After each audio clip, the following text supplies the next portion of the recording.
Episode 32ல் night வந்து எஸ்எஸும் பொன்மலரும் ஒரு ரூமில் தூங்கிட்டு இருக்காங்க. அப்போ எஸ்எஸ் வந்து கிரிஜா கால் பண்ணதே நினச்சிட்டு இருக்காரு. நேராக ஃபோன் எடுத்துகிட்டு வெளியில் வந்து கால் பண்ணுறாரு. ஆனால் கிரிஜா ரொம்ப கோவமாக பேசுகிறாங்க. ஓஹோ, நீங்கள் வீட்டுக்கே போயிட்டீங்களா அப்படின்னோடனே, ஏன் மது அப்படி பேசினா சொல்லு அப்படின்னு சொல்லி ரீசன் கேட்குறாரு. அதுக்கு வந்துட்டு அது நீங்கள் நேரில் வந்து கேட்டுருக்கலாம்ல அப்படின்னு சொல்லிட்டு ஃபஸ்ட் டைமாக கிரிஜா வந்து எஸ்எஸ் கிட்ட பயங்கர கோவப்பட்டு ஃபோனை கட் பண்ணிடுறாங்க. அவரும் என்ன பண்ணுறது தெரியாமல் திரும்பி போய் படுத்துட்டுறாரு. இப்போ காலையில் கிரிஜா வந்து ஃபோன் காஃபி போட்டு எடுத்துகிட்டு வந்து மதுக்கு அட்வைஸ் பண்ணுறாங்க. லவ் மேரேஜ்லாம் பண்ணக்கூடாது, அரேஞ்ச் மேரேஜ் தான் பண்ணணும். அரேஞ்ச் மேரேஜ்னா பையனை நாங்கள் பார்த்து செலக்ட் பண்ணி உனக்கு நல்ல பையனாக பார்த்து தருவோம் அப்படி இப்படின்னு என்னெல்லாமோ அட்வைஸ் பண்ணுறாங்க. ஆனால் இது எதுவுமே வந்து மதுவோட காதில் விழலை. மது என்ன சொல்கிறாங்கன்னா, ஆமாம் நீ கூட தான் உங்கள் அம்மா பார்த்த பையனை கல்யாணம் பண்ண உனக்கு என்ன ஆச்சு அப்படின்னு சொல்லி கேட்குறாங்க. அதுக்கு வந்துட்டு அது வேறமா இது வேறு அப்படின்னு சொல்லி எவ்வளோ கன்வின்ஸ் பண்ண ட்ரை பண்ணுறாங்க.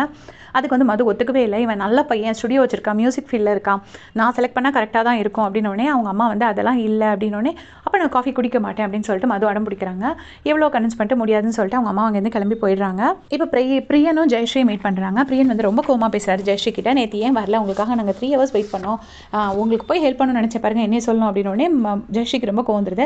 நான் உங்ககிட்ட கேட்டேன், நான் எனக்கு மாப்பிளை பார்த்து கொடுங்க, நான் உங்ககிட்ட கேட்டேன், நீங்கள் ஏன் தேவையில்ல மாப்பிளை பார்த்துட்டு என்ன எப்படி சொல்கிறீங்க அப்படின்னு சொல்லிட்டு அவங்களும் கோவப்படுறாங்க. உடனே பிரியன், ஆமா ஏன் தப்பு தான், நான் அந்த இடத்த விட்டு கிளம்பிடுறேன், இனிமேல் உங்கள் லைஃப்லேயும் நான் வரவே மாட்டேன் அப்படின்னு சொல்லி போயிடுறாரு.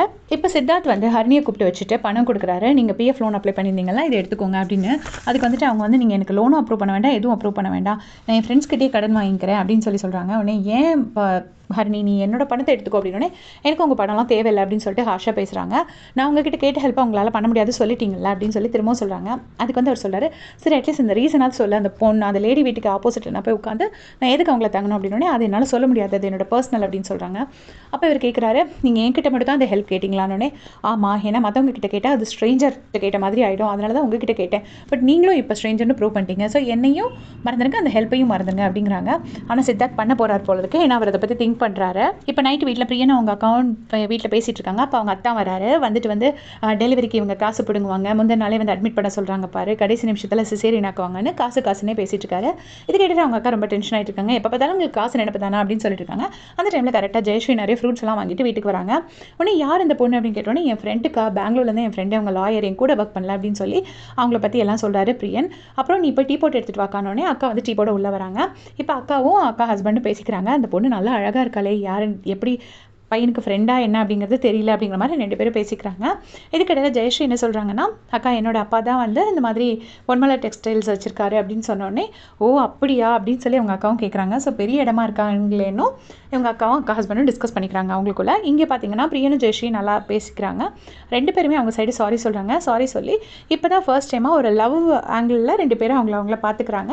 ஸோ இனிமேல் லவ் பண்ண ஆரம்பிச்சிருவாங்கன்னு நினைக்கிறேன். இப்போ எங்கள் வீட்டில் பார்த்தீங்கன்னா மீரா திருப்பவும் ஏதோ கோல்மால் பண்ணி எஸ்எஸ்ஸை அவங்க வீட்டுக்கு போக விடாமல் வீட்டுக்கு கூட்டு வந்துடுறாங்க.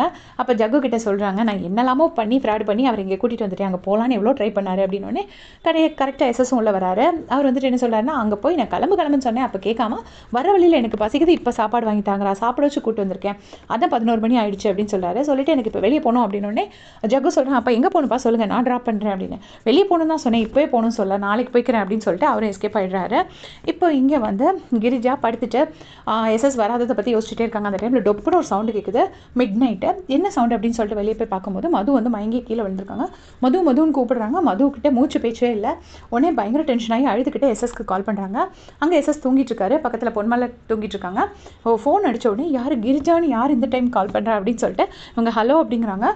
இப்போது லேடி குரல் கேட்ட உடனே அவங்க வந்து பயந்துட்டாங்க. கிரிஜா ஐயோ அப்படின்னு சொல்லி வாய் பொத்திட்டு அப்படியே ஃபோனை கட் பண்ணிடுறாங்க. ஃபோனை கட் பண்ணி அழுதுகிட்டே இருக்காங்க. அதோட இந்த எபிசோட் முடிச்சிருக்காங்க. தேங்க்ஸ் ஃபார் வாட்சிங்.